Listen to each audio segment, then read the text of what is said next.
What's going on, guys? Plastic Beach X3 back here with another things to remember video, and this time we're going to be going over OP-05 interesting interactions that you will need to know for the upcoming meta starting Friday.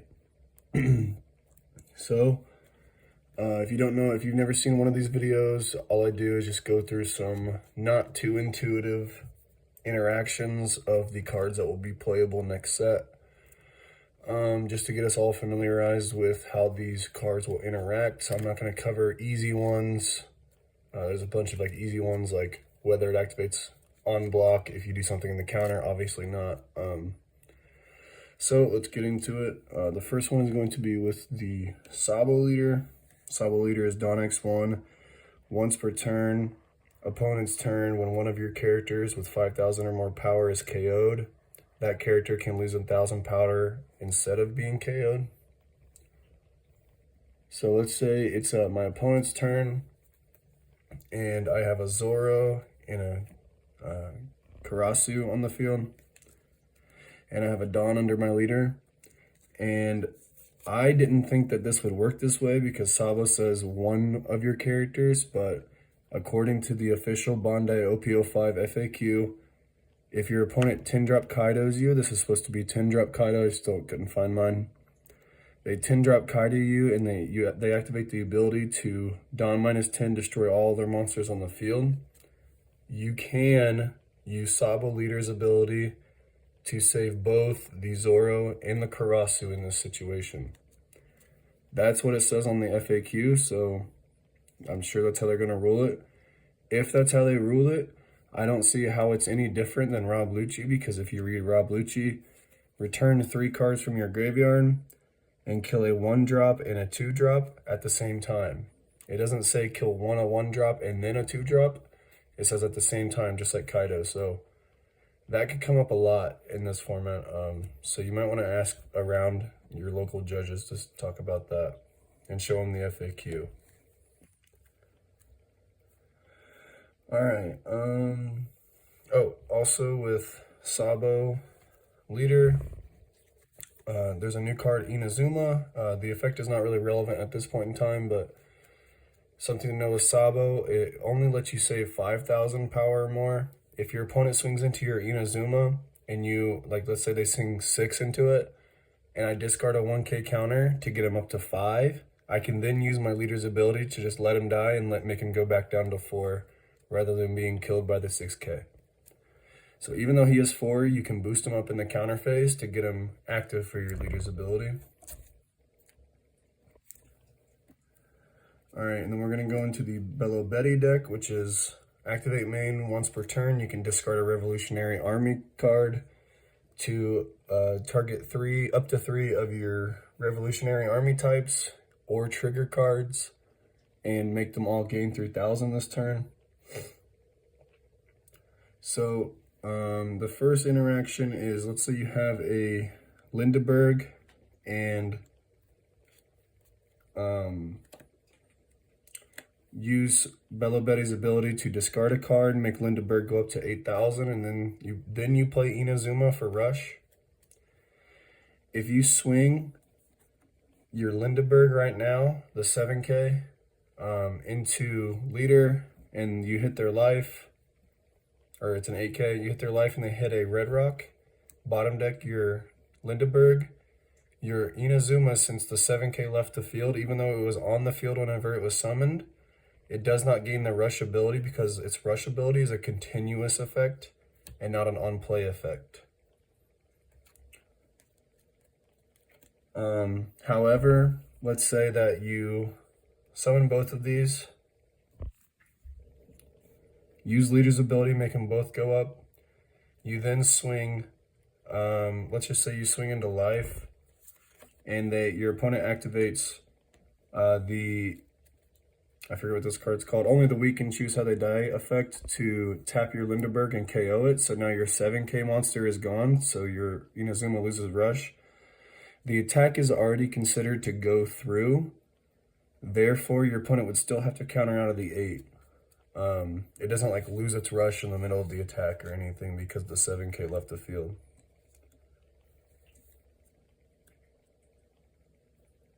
Sorry, I'm just looking at my notes. Oh, and I guess this should be pretty intuitive, but let's say you have a 5K and you summon Inazuma, use the leader's ability to boost both of them up. The Inazuma does have Rush.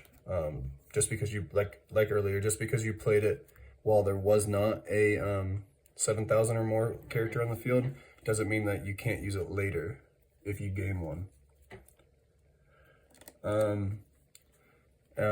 With this new card, Karasu, it's a very, very good card on play. If you have a Revolutionary Army type leader, you can minus 1,000 to a leader or a character, and then when attacking, if it's 7,000 or more attack, you can do the same thing, minus 1,000 to a leader or a character. Important thing to know with this card is that only the first effect, the effect on play to minus 1,000, requires a Revolutionary Army type leader. So if you just play this in like a Zoro deck or something, you won't get the on play, but you will get the swing. Let's say you have a Zoro leader and you put a Dawn under and a Dawn under Karasu and you swing, you will still get the effect because he's at 7K. All right, and now going into the Rosinante leader, the new leader from OP-05. It is a blocker leader. And then end of turn, if you have 6 or less cards in hand, you can restand him. I guess just the biggest thing with this leader is that, let's say they swing into your baby 5 or something, and you block. If you don't, like they swing 5 into a character and you block, if you don't counter out, you still take the life, because they are essentially attacking your leader at that point. And then there is a new card, the Rosinante Blocker, which is a blocker. And then opponent's turn, if any of your rested monsters would be KO'd, you can trash this card instead. Therefore, similar to the Sabo ability, if you have 2 rested monsters on the field and your opponent tries to Kaido 10 drop, blow up the field, or Rob Lucci, pop both of the rested monsters, you can trash the Rosinante to the graveyard. Instead of killing both of them, you can save them both. As long as they're dying at the same time, you can save them both.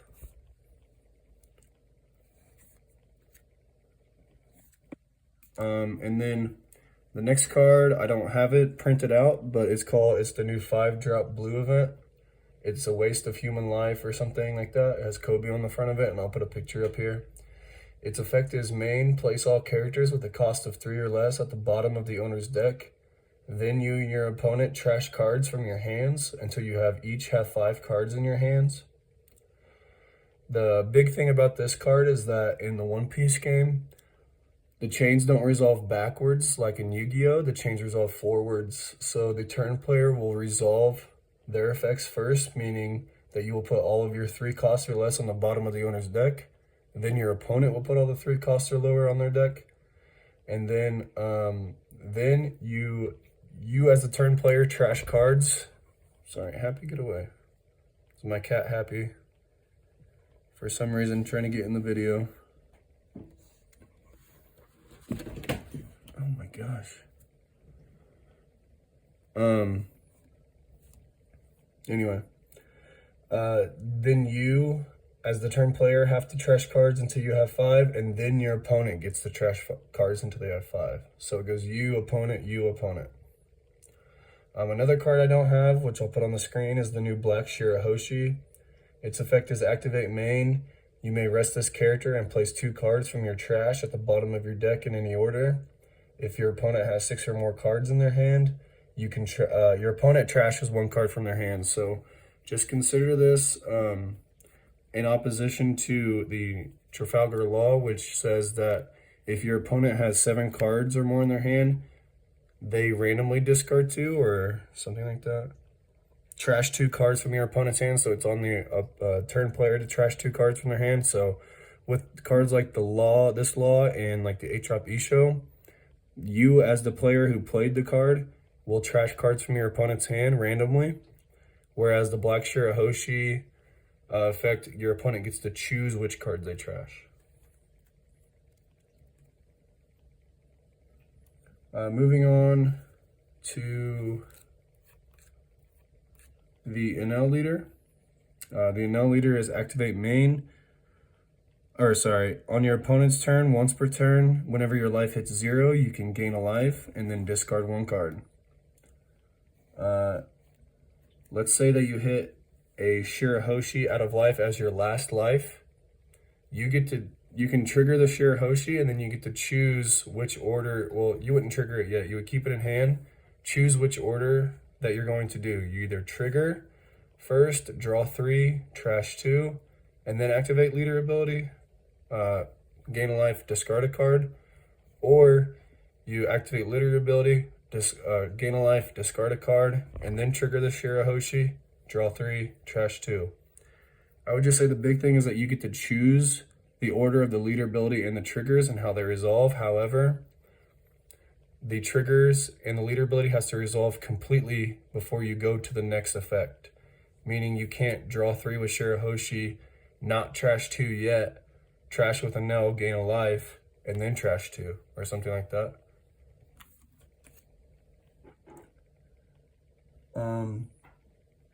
Cards like, I'll put this on the screen as well, the new 200 million volt Amaru, which has the same trigger ability as Ikaku Sovereignty and Nakikabura Arrow. That says whenever it's triggered, you can discard 2 cards to gain a life on the top of your deck. Let's say that you hit it and you decide to trigger it first before using your leader ability and it's your last card in life.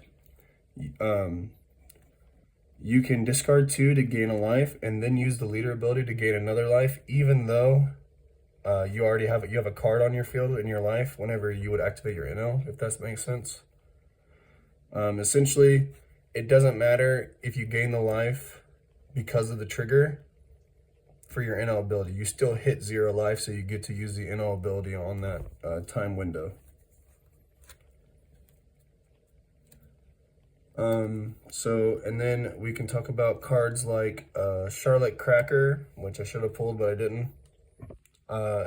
Let's say you have 1 life and your opponent has a Charlotte Cracker, and they swing double attack and it's good and you take it. You can take the life, no trigger, leader ability, discard a card, gain a life, and the second attack of the double attack will not go through on this life. You already took the double attack and you already went to 0. So just like in a regular situation with a non-NL leader, the attack stops at 0. This card is not going to be taken with the Cracker swing.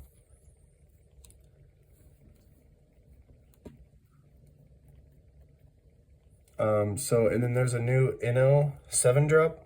It has Rush, 7-drop 7K, and then once per turn, if it would ever be KO'd or put to the bottom of the deck or removed from the field in any way, you can trash a life instead.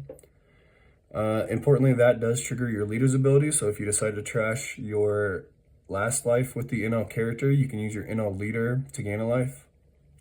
Also, NL has the ability that it cannot use its effect if Luffy, a character called Monkey D. Luffy, is on the field. However, that only applies to the destruction effect. You still get the rush even if a Luffy is on the field. Then we have these 2 new cards out of the set, Ohm and Holy. Ohm says that it gains 1,000 all turns if you have 2 or less life. And then also on play, look at top 5 and find a Holy, and then play a Holy from your hand. So let's say you have a Holy in your hand, and you look at top 5 of your deck with Ohm's effect, and you do not find a Holy, you put all 5 down. You can still play the Holy from your hand because it doesn't say that you have to play the Holy from your deck. Even if you don't find one, as long as you have one in hand already, you can still play it off of Ohm.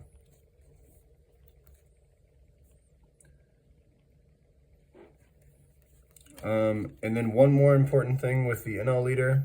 Let's pretend that this is the new Gear 5 Luffy, the 10-drop that says -10 Dawn to gain a new turn at the end of the turn. Let's say that you have a life, you have 1 life, and they decide to, so let's say you have 1 life, they swing 5 at life with leader. You take it, use NL's ability to gain another life, and then they play the Luffy, use its ability, -10 Dawn, gain a new turn, end turn, start turn, swing with the 10-drop. This should just be like common sense, but just since they're gaining another turn, you still get to use Inno's ability because he's once per turn. Even though it hasn't passed back to you or anything, you can still use Inno's ability again, even though you used it, you know what I'm trying to say, before it got back to your turn. So yeah, you can use the Inno leader ability again and then take the hit from the leader as well. And then we'll go into the new Red Purple Law. Not that new, not from OP-05, but it is from ST10, which is relatively new. Its ability is once per turn. Activate main, you can don -3 to bottom deck a 3000 or less on your opponent's side of the field to play a 4 or less from your hand. An important thing with this new Inno leader, or this new Inno character, let's say you're playing against Inno and he has an Inno character tapped. You use your leader's ability, so let's say you -4000 to this card somehow, and then you use leader ability, don -3 to bottom deck the Inno to play the 4-drop Monkey D. Luffy from your hand. At this point, even though the leader technically says that you -3000, or you bottom deck a 3000 character first before you play the 4, Inno will not be able to use his ability to save himself by trashing a life because there is a Monkey D. Luffy now on the field. If you play any other card with his ability, like Shachi and Penguin, and try to bottom deck, he will be able to use his effect to trash a life to save himself. However, if you do play Luffy, that effect is not allowed to be activated. Let's say that you're playing the Red Purple Law and you have the new 5-drop 6K Kid. It's a blocker, and then once per turn, if you don minus, you can gain a don active, broken.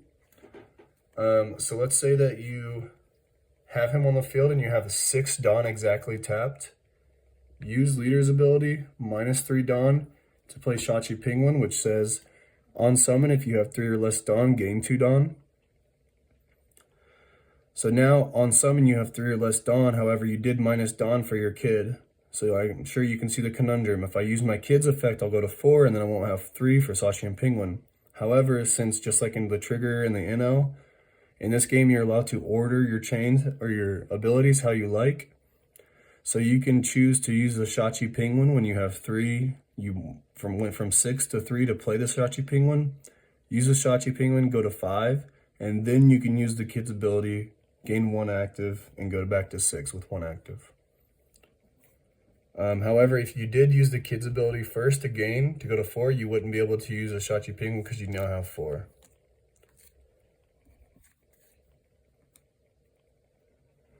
And then this is a newer card out of ST10. It's called Gum Gum Kong Gatling. The only important thing of note with this card, since it's not very widely played, but you know it's a one of in some strategies, the trigger ability says up to one of your leaders gains a plus 1000 power until the end of your turn, your next turn. So they gain the 1000 just like on like a guard point trigger or a rad beam trigger on your turn. However, when it goes back to them, they are still plus 1000 until the end of the turn.